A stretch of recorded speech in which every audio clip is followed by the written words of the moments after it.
नहीं, ये वो नहीं हो सकता, उसकी आंखें तो नीली थी, वो ये नहीं है। सनम ने ये कहते हुए अपना गर्दन झटका।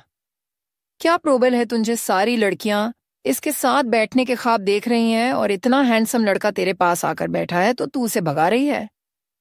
अपना नहीं तो मेरा ही ख्याल कर ले, क्या पता मेरी ही सेटिंग हो जाए इससे। माया ने सनम के कान में धीरे से मगर गुस्से से कहा। ये सारी लड़कियां मुझे ऐसे क्यों देख रही हैं जैसे कि मैंने कोई गुनाह कर दिया हो?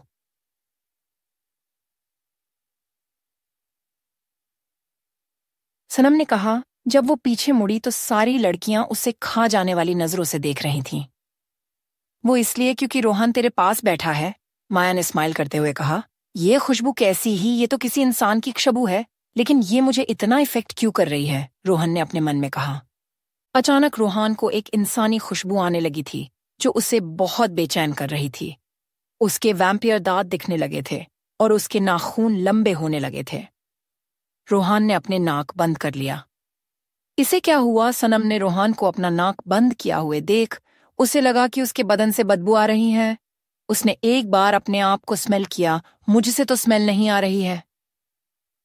रोहन उठकर क्लास से बाहर निकल आया और वो सीधे बाथरूम में गया। उसे सुबह विवान की कही बात ही इस बात याद आ गई। फ्लैशबैक।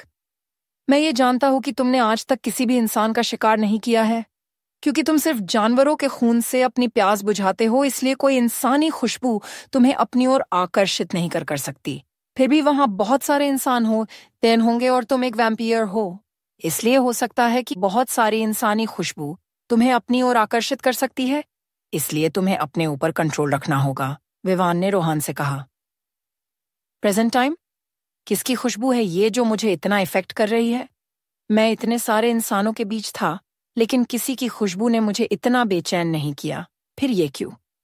ये जो भी है मेरे क्लास से ही है, क्योंकि जब मैं क्लास में गया था तभी से ये खुशबू आई थी। मुझे इसका पता लगाना होगा, रोहन ने बेचैन होते हुए कहा। तभी एक स्टूडेंट आया। रोहन, तुम्हें प्रिंसिपल अपने ऑफिस में बुला रहे हैं। रोहन प्रिंसिपल के ऑफिस में था और दोनों के बीच बातें चल रही थीं। देखो रोहन, तुमने सेमेस्टर के बीच में क्लास ज्वाइन किया है और काफी सिलेबस पहले ही कर दिया गया है, लेकिन मैं चाहता हूं कि तुम अपना सिलेबस कवर कर लो, इसलिए मैंने तुम्हारे लिए एक स्टूडेंट हायर की है। वो हमारे कॉलेज की स्कॉलरशिप स्टूडेंट में से है। आई एम श्योर वो तुम्हें सारा सिलेबस कवर करवा देगी, प्रिंसिपल ने कहा। इसकी कोई जरूरत नहीं है, मुझे अपने आसपास ज्यादा चिपकने वाले लोग नहीं पसंद। वैसे भी मैं खुद से अपनी पढ़ाई पूरी कर सकता हूँ, रोहन ने अपनी सख्त आवाज में कहा। अच्छा ठीक है, लेकिन अगर तुम्हें कोई हेल्प चाहिए तो वो कर सकती है, प्रिंसिपल ने कहा। मे आई कम इन सर? तभी एक लड़की की आवाज आई। कम इन मिस वर्मा, ये है रोहन, अब से इसके स्टडीज की जिम्मेदारी तुम्हारे ऊपर है, प्रिंसिपल सर ने कहा। ओके सर, सनम ने रोहन की तरफ देखे बिना कहा। रोहन का ध्यान कहीं और था। जब से सनम इस कमरे में आई थी तब से वो इंसानी खुशबू दोबारा आने लगी थी। अब तुम लोग जा सकते हो सर, ने ये कहा तो रोहन अपने ख्यालों से बाहर आया। तभी उसने देखा सनम बाहर जा रही है। वो भी तेजी से उसके पीछे चल दिया। रोहन ने सनम को आवाज दी और जल्दी से उसके करीब पहुंच गया। सनम जैस ही पीछे मुड़ी, वो किसी दीवार जैस खड़े लड़के से टकरा गई। ये कोई और नहीं, रोहन ही था। सनम के रोहन से टकराते ही सनम का माथा रोहन के होठों से टच हो गया।